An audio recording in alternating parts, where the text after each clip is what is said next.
Once again, good afternoon, everyone. The topic here is about digital evidence. So, in this particular discussion, you will be able to understand what digital evidence is, what digital evidence is all about. Okay, so do you still remember what is evidence? So, you already passed the subject or course evidence. So, do you still remember? If not, balikan natin. What is evidence? Evidence is the means sanctioned by these rules. So it refers to the rules of court. Okay, means meaning it's a means. It's a instrument sanctioned by these rules. The rules of evidence, the rules of court, ascertaining in a judicial proceeding the truth respecting a matter of fact. So katotohanan, katotohanan lamang. So the truth respecting a matter of fact. That is evidence. Okay? Now, what is digital evidence? Ano ba yung digital evidence? Because we know already what is evidence. Evidence is a means sanctioned by these rules, ascertaining the the matter of truth respecting uh, the fact and respecting the matter of truth. Okay? So of course, digital evidence is also evidence. But this time around is the evidence is digital. Okay. We have the rules on electronic evidence. Okay. The EM number 01-7-01-SC thus regarding rules on electronic evidence. Acting on the memorandum dated 18 June 2001 of the Committee on the Revision of the Rules of Court to draft the rules on e-commerce law, Republic Act number 8792, submitting the rules on electronic evidence for this court's consideration and approval. The court resolved to approve the same. Therefore, the rules on electronic evidence is already approved way back uh, way back in 2009, dated June 18. Okay, so these rules of evidence is already approved, and it is on. Ito na yung sinusunod with regards to digital evidence. The rules on electronic evidence shall apply to cases pending after their activity. Meaning to say, those cases after the effectivity of these rules shall apply. It has a retroactive effect. I hope you understand what is retroactive effect. Meaning to say, those cases pending before the approval of this rule may apply. Yun ang ma-apply din yon. So this rule shall take effect on the first day of August 2001 following their publication before the 28th of July in two newspapers of general circulation in the Philippines. Okay?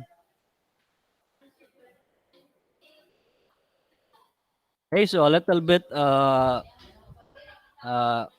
you know, touch with the rules. We have the scope, cases covered, application of other rules on evidence. So the scope of this rule, uh, unless otherwise provided herein, these rules shall apply whenever an electronic document or electronic data message as defined in rule hereof is offered or used in evidence. So if you want to have a copy with this rule, you can Google it. IGM mo yan. IGM, ano ba yung IGM? I-Google mo. Okay? Section 2, cases covered. These rules shall apply civil actions and proceedings as well as quasi-judicial and administrative cases. So, kahit sa quasi-judicial, pwedeng gamitin, ma-apply o gamitin itong rule na ito. Alam niyo ba what is quasi-judicial?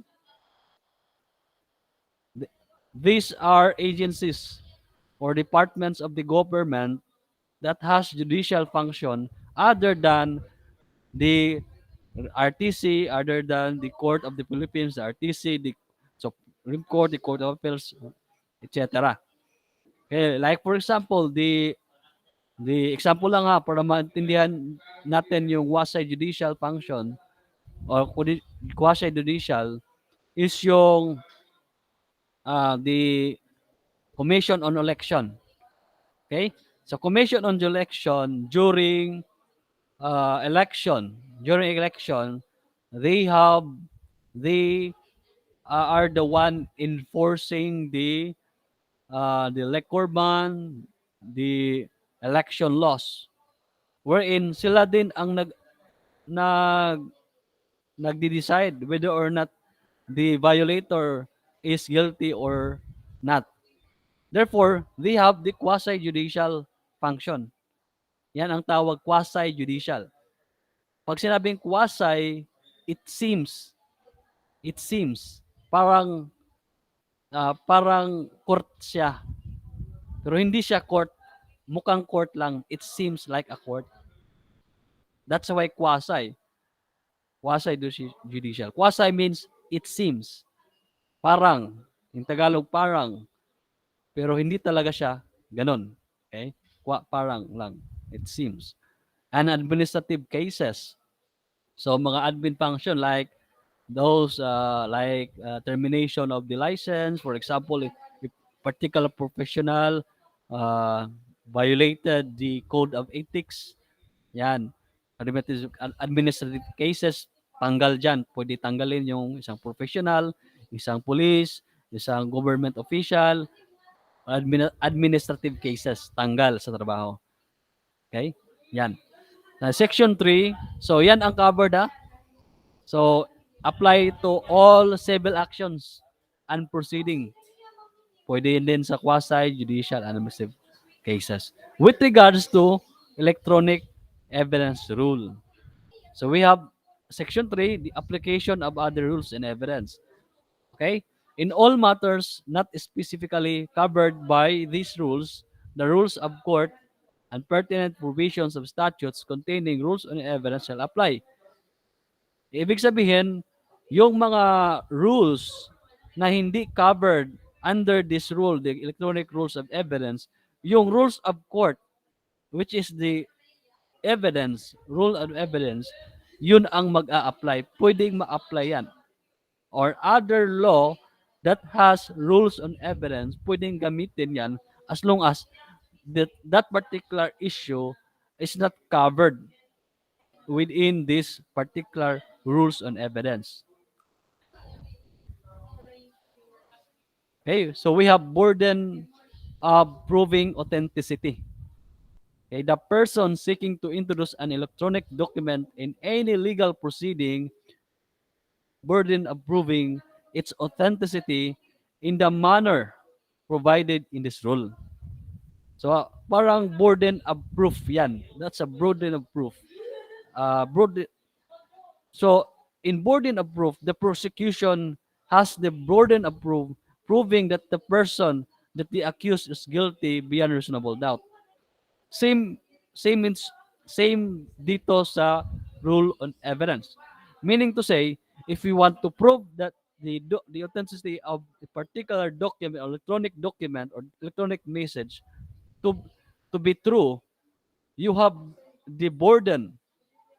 You have the burden. Nasa iyo yung burden to prove na ito ay totoo. Okay? I think nakuha ninyo yung concept of burden proving authenticity. So kung ikaw yung gusto na magpatunay na itong dokumento ito ay authentic, then you have the nasa iyo yung burden para i-prove. Nasa iyo yung ikaw dapat yung mag-prove na yan ay authentic, yan ay totoo, yan ay really true. Okay? Burden of proving. So hindi yung kabila, hindi yung taong for example, sabi niya, sabi mo totoo 'yan. O bakit mo nasabing totoo? So ikaw mag-prove. Kung sabi mo rin that is not authentic, then you must prove yourself na it is not authentic. Kung sinong nagsasabi na ito, this is an authentic document, you have, then the burden of proof is yours. Authenticity. Okay? Then manner of authentication before any private electronic document offered as authentic as received in evidence, its authenticity must be by any of the following means. Number one, kahit isa dyan, pwede. Evidence that it had been digitally signed but reported to have signed the same. Okay? For example, the judge or for example, in case of memorandum circular, memorandum order, for example, of the time unit signed the document. Okay? So that's that the order is legitimate order come from the higher court, come from the chief of cyber security cybercrime division. So that's a number one means to prove its authenticity. Second is by evidence that other appropriate security procedures or devices may be authorized by the Supreme Court or by law for authentication of electronic documents were applied to the document.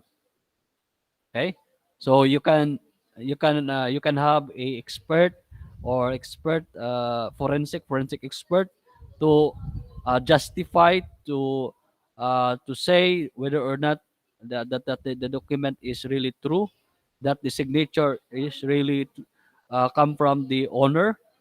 So ganon, pwede yun.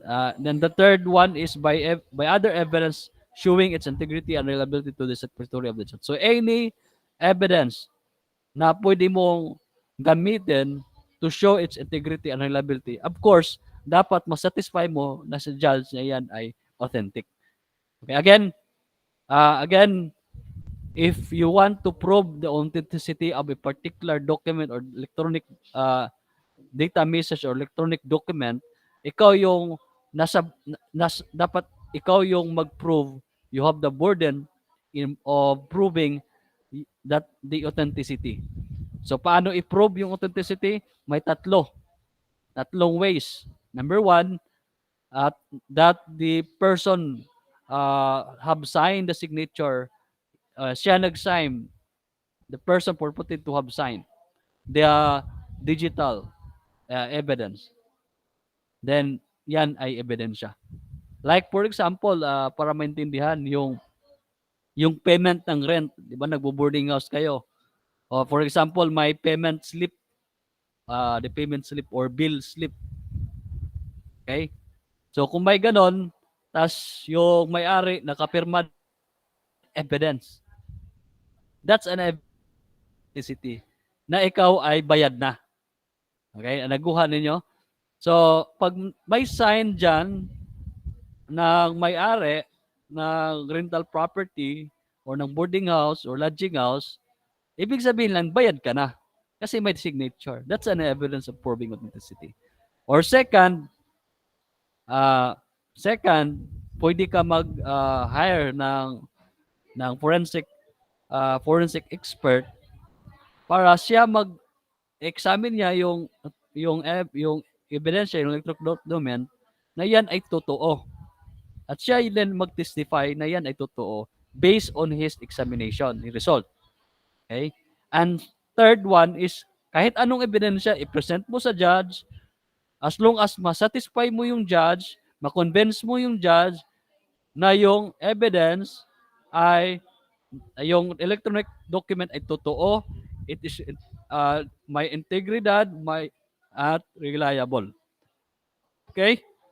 So hoping na intindihan natin. Then we have electronic signature. Okay? So kanina electronic data message, yung example lang natin yung signature para madaling intindihan yung first way. So, an electronic signature or digital signature authenticated in the manner prescribed herein under is admissible in evidence as the functional equivalent of the signature of a person on a written document. So, authentication of electronic signature. An electronic signature may be authenticated in the following manner. Paano ba i-prove yung electronic signature? By evidence that a method or process was utilized to establish a digital signature and verify the same. So there should be a method or a process to utilize or to establish the digital signature and verify the same. Okay? So may procedure na sinunod para mag-establish ng digital signature. Hindi yung magsa-sign lang, yung bigay lang ng digital signature. Dapat may procedure. Paano kumuha ng digital evidence or digital signature rather. Then other one is by any other means provided by law. Kahit ano, basta it is provided by law, it is based on law. The third one is by any other means satisfactory to the judge as establishing the genuineness of electronic signature. The third one, pwede kang mag-hire again ng mga expert on forensics, on digital electronic signature expert or examiner to uh, to determine its genuineness. At siya din ang mag-testify kung based on his result na itong document, yung itong electronic signature ay talagang authentic. Okay? Okay, so that's all. We discuss electronic evidence and also the silent feature of electronic evidence rule or rules on electronic evidence. Okay, that's all for now in this particular topic.